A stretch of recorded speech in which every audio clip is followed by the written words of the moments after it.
Okay, so Kong Skull Island is the second movie in Legendary's Monsterverse, which is now the rebooted universe of Godzilla and King Kong and friends, as I like to call it.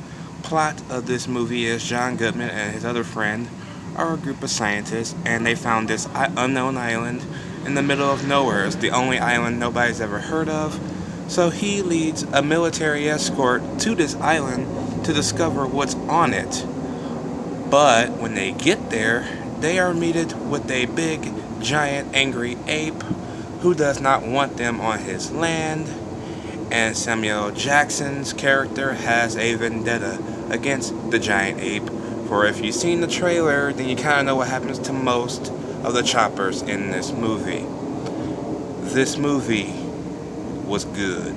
This was a good movie. Now, I wasn't expecting a whole lot from Kong Skull Island, originally titled Skull Island, but what we got was actually pretty solid. Godzilla has human aspects, but it's never the strongest point of his movies, which is why Godzilla slid by for me, because it was the same as I usually like it. King Kong was the movie where human elements should shine the most. The human element was not as strong in this movie as I thought it was going to be. It wasn't a letdown for me. I still enjoyed the human aspect and the movie as a whole, but it could have been a lot stronger. Characters could have been a lot stronger. The dialogue could have been a lot stronger. Some of the comedy was good. John C. Reilly's character comes on, and some of the stuff hits, other stuff flies right over your head, and you're like, oh, don't say no more, don't say no more. But then it gets fixed. Action in this movie, of course, is top-notch. It's a King Kong movie. Him fighting all types of giant shit all around Skull Island. That's never a disappointing thing. Especially the way the movie is edited and the way it's cut. They could be explaining something, and then they will cut to Kong as they're explaining it, fighting some other monster, and him putting it, either fighting it or getting beat up by it. And that was actually a nice little effect to what they had going on, so that was actually pretty good. Some of the CG is actually pretty good. You can't tell, to my eyes, what was CG and what was not, and that's because I was watching this movie in 3D. Because, by the way, I did see this movie in IMAX 3D. The 3D was actually okay. It wasn't as best, because the moment you turn your head, you can kind of see the 3D-ness of it.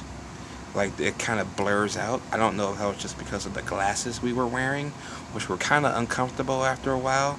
So I find myself pushing them forward a little bit to relieving it from my face, which is never a good sign when I'm trying to watch a movie about a fucking giant ape wrecking shit. Acting in the movie was top-notch by all actors all around. You had an all-star cast. 3 of them are in the Marvel Cinematic Universe, which, of course, being Samuel Jackson, Brie Larson, which is now the new Captain Marvel, and, of course, Tom Hiddleston. Stay tuned to the end credit scene, because there is one, and, of course, it sets up the Monsterverse. I didn't think they were going to do that. I thought I was just going to hear maybe Godzilla's roar at the end, but it showed us a little bit more of what's to come, and I can't fucking wait. 2019 is going to be the year, baby. Godzilla's coming back. Okay? And he's bringing along 3 of our favorite characters. Hells yeah. You see, I like King Kong, but Godzilla is my true king. And this movie is good, but again, Godzilla is still king of the monsters. Pun definitely intended. Kong Skull Island will get a B+. Let me know what you guys think about Kong Skull Island down below. Did you like it? Did you not like it? I will see you guys at the movies, and of course next week, but obviously I will see you guys in 2019 for Godzilla King of Monsters. Have a good night.